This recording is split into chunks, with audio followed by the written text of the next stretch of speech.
Wenceel Perez returns with authority. We'll talk about that. And Riley Greene, Jack Flaherty leading the Tigers to victory over the Giants, all today on Locked On Tigers.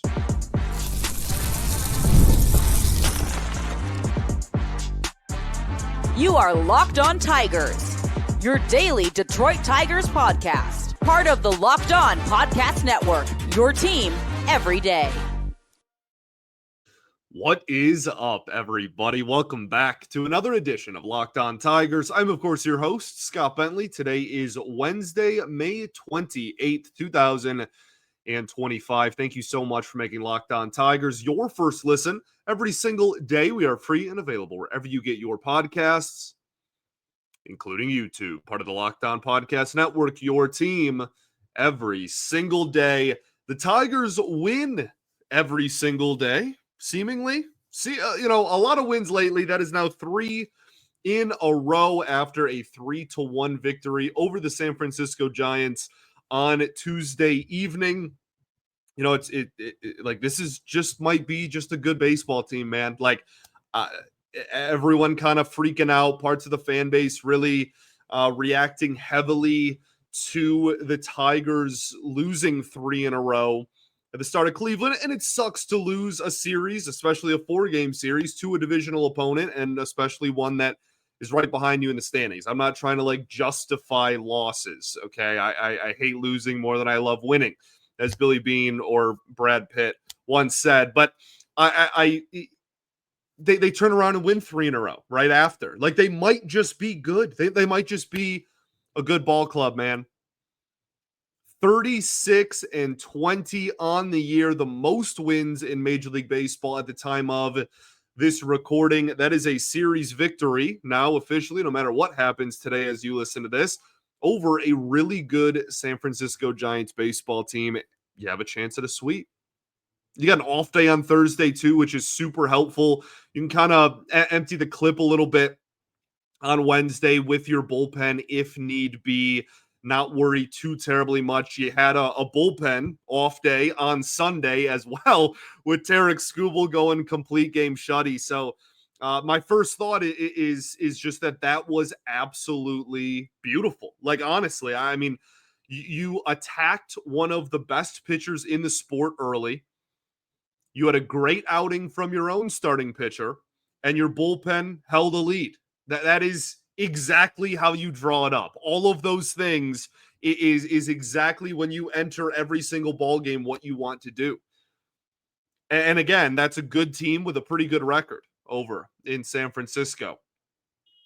Just a really professional win. Really impressive. And you are now 16 games over 500, which is just wild to say out loud at any point in the season, no less before June 1st.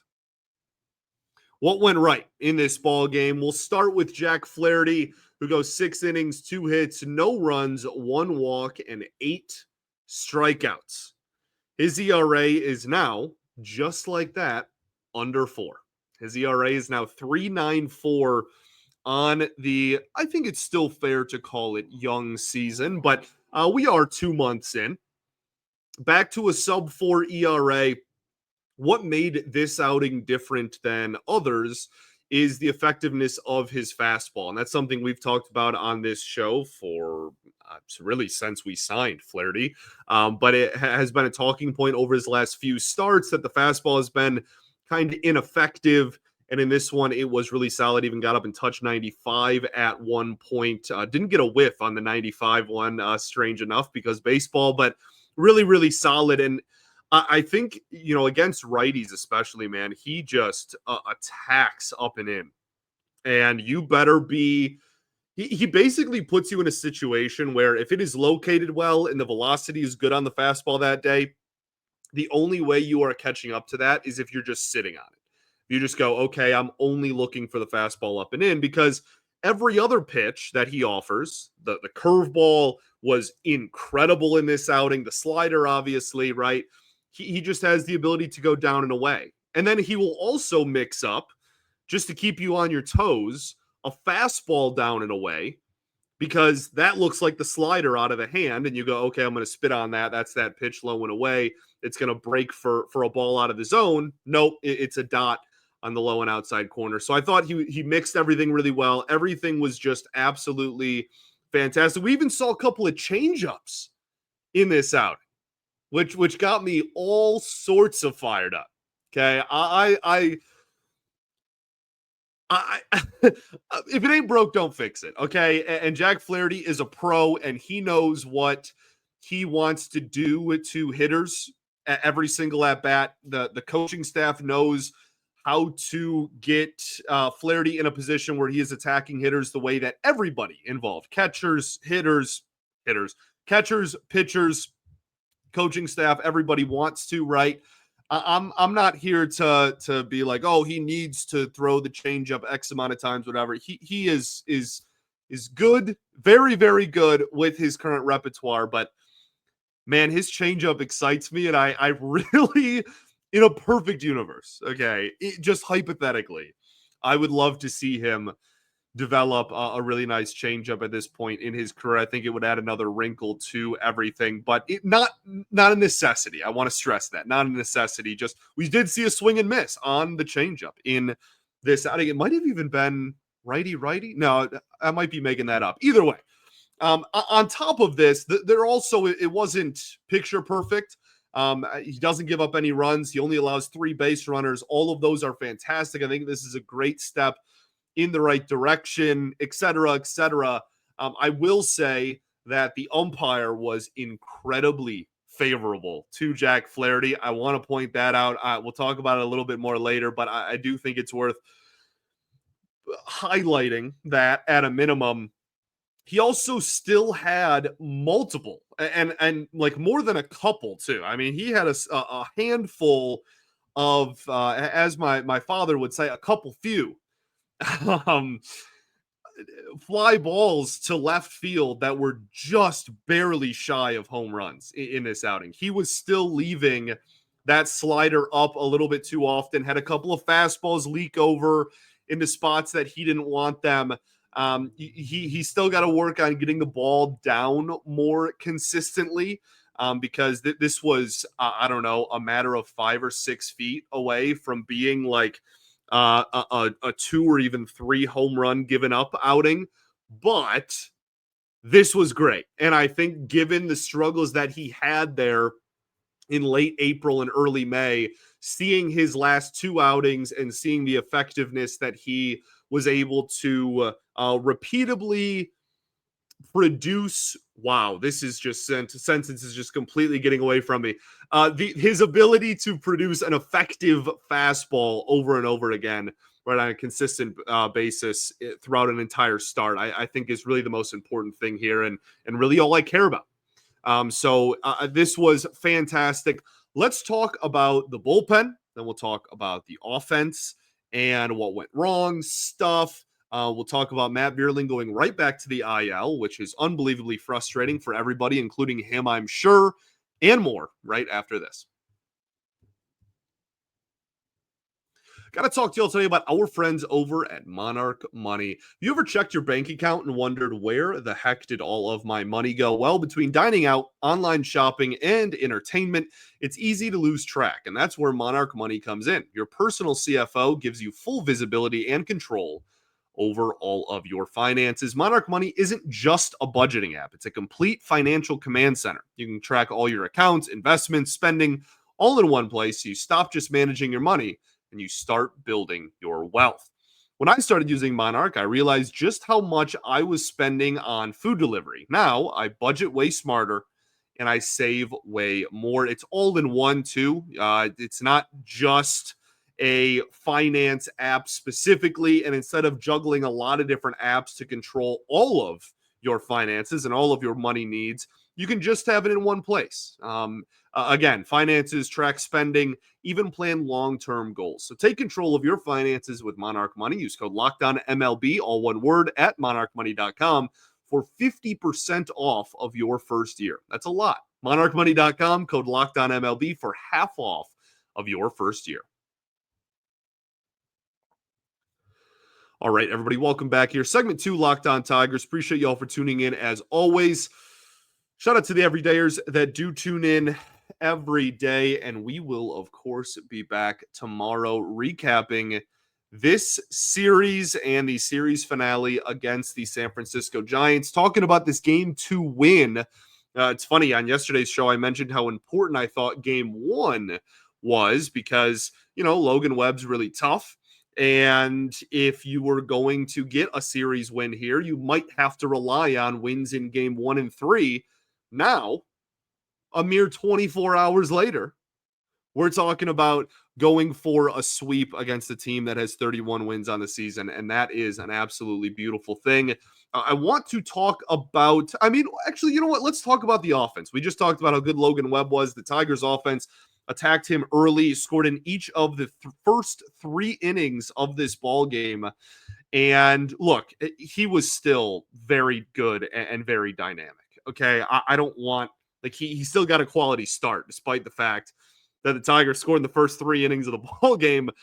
6 innings, 7 hits, 3 earned runs, 1 walk, 10 strikeouts. Still, all of that considered, 8 base runners in 6 innings, 3 runs in 3 innings, 10 strikeouts, and still has a 2.82 ERA on the season. He's unbelievable, mixes his pitches so well. If you want to learn about or find the prime example of, tunneling and the effectiveness of pitch mix, Logan Webb is your guy, man. He is just so unbelievably fun to watch pitch.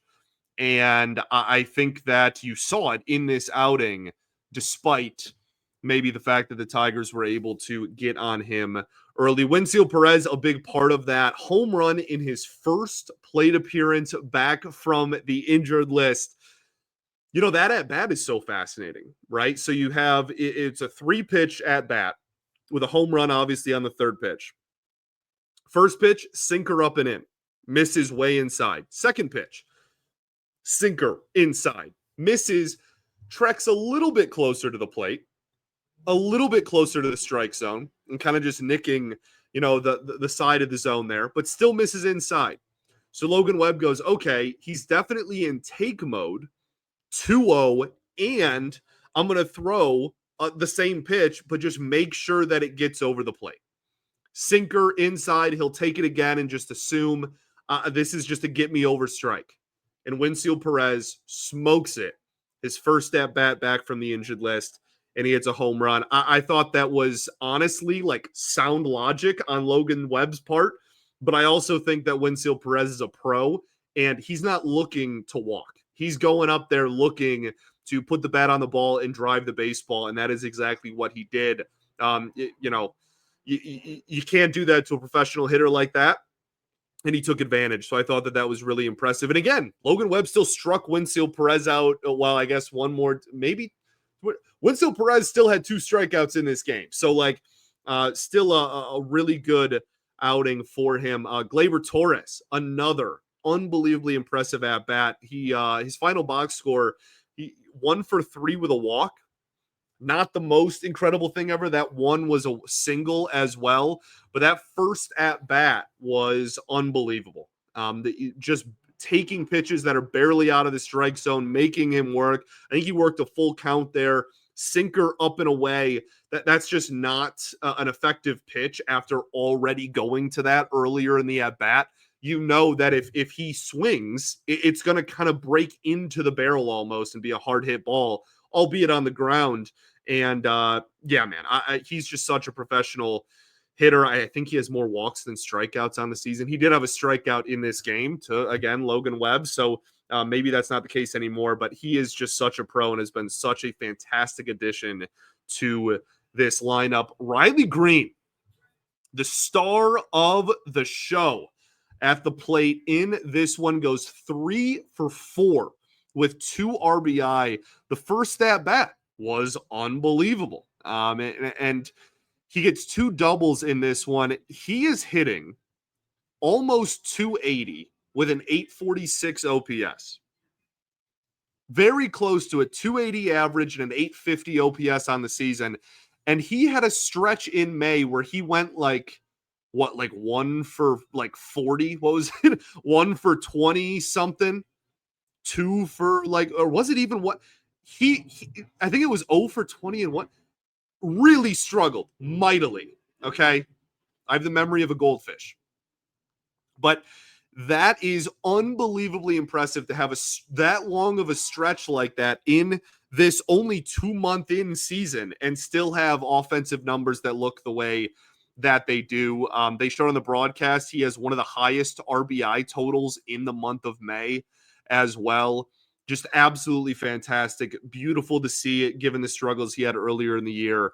And yeah, when he's right, he is the guy you want in the middle of this lineup. And certainly he has been coming through time and time again so far. That, again, like the at-bat, we'll talk about Yaz in right field a little bit later, but just to get his barrel on that ball, given what he had already seen, yeah, just unbelievably impressive piece of hitting there. Colt Keith, 1 for 4. Beautiful hit as well. Turns on a changeup, which is Logan Webb's probably, I think it's fair to say, best pitch. He turns on it, strikes out with that in the first at bat. The second time up, sits on it. Once he gets in a little bit deeper into the count, turns on it, is all over it and crushes it. Had a hard hit ball and a curveball later in the game too that just was right at the second baseman. So yeah, like it wasn't an offensive explosion. Okay, 3 runs, 7 hits, 1 walk. So you had 8 base runners and 3 runs. It's not like going to win you any awards or turn any heads, but it was enough in this outing, and it was against one of the better starting pitchers that baseball has to offer. Thought Javi was really good defensively at third. Want to highlight the bullpen, okay? I love Chase Lee. It is really what this comes down to. I love Chase Lee. 2 innings, 2 hits, no runs, no walks, 1 strikeout. His ERA is now 1.26 on the season. He is such an impossible at bat against or for right-handed hitters. I don't know how any righty hits him ever, man. Such a difficult at bat. Getting 2 innings out of him is absolutely incredible. Facing some lefties in there, just a beautiful, beautiful outing. That sinker was even effective against lefties. It moves so much. He was able to, again, started throwing the 4-seam fastball a little bit more than we've seen, and he's able to then tunnel that with then the sinker, and just fantastic stuff, man. He is so good. And the opinion that honestly I have with Chase Lee at this point is I enjoy watching him pitch so much, and I think he's so effective in his role, is that even when this bullpen maybe gets a little bit healthier, I don't think I want him to get sent down again. I think that I want Chase Lee in this Tigers bullpen going forward until proven otherwise. And so far, so good. He has proven otherwise. Yeah, that tracks for sure. That's English. For real, though. He's been great, been a great addition. And you think back to the winter when they added him to the 40-man, and we were like, oh, like maybe, kind of a niche sidearm type of guy. Can be, a righty specialist.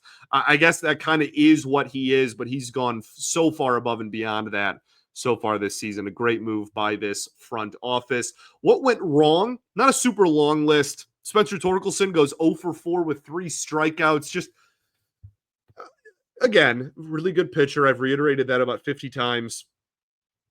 So I'm not going to be too hard on him. He's been so good this year. He's been good lately, right? Was solid enough over the weekend and dating back to last week. It just was just an off night, and that's going to happen over the course of 162. Just kind of uncompetitive swings with 2 strikes there. He also completely got screwed on one. There was a really bad call that, and again, the umpire was probably more favorable to the Tigers than the Giants over the course of the game. However, I think that he definitely should have had a walk in this game. Still goes over, but should have had a walk instead of a strikeout in there. So not the best outing for him. Was sound defensively, though, and I think that that's worth something, too. Will Vest, 1 inning, 2 hits, 1 earned run, no walks, 1 strikeout.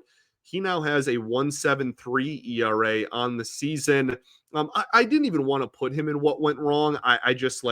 This was dang near a perfect ball game from the Tigers' perspective, and so I had to put like some content in what went wrong, and so here we are. The only thing I worry about with Will Vest, and there's really not much, okay? I think he's the best reliever in this bullpen. I think he should be the closer. He's the only guy that can get consistent swing and miss in the entire bullpen, really. I trust him more than anybody else in high leverage, okay? I want to make all of that abundantly clear. Have no qualms with him. The only thing I even remotely worry about going forward is that the possibility, if you will, that maybe he gets a little bit too fastball happy at some point this season, and that guys and opponents just kind of start sitting heater because he throws it so much more than every other pitch. And he has good enough stuff where he doesn't need, I'll say, to only throw the fastball, right? Like he has a good changeup. He has a slider with a lot of movement.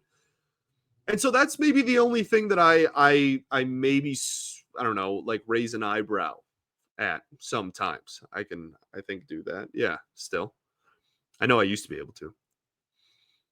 So something to keep an eye out for. But he was able to, get swing and miss when it mattered, get strikeouts when it mattered, still close the door. And I still think he absolutely, again, should be the highest leverage reliever on this baseball team.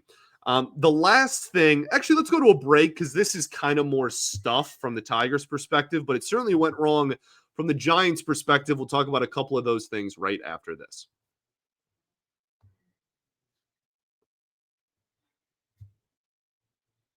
All right, everybody, welcome back here. Third and final segment of Locked On Tigers. Appreciate y'all for tuning in, as always. So what went wrong in this outing, or in this game, rather, for the Giants?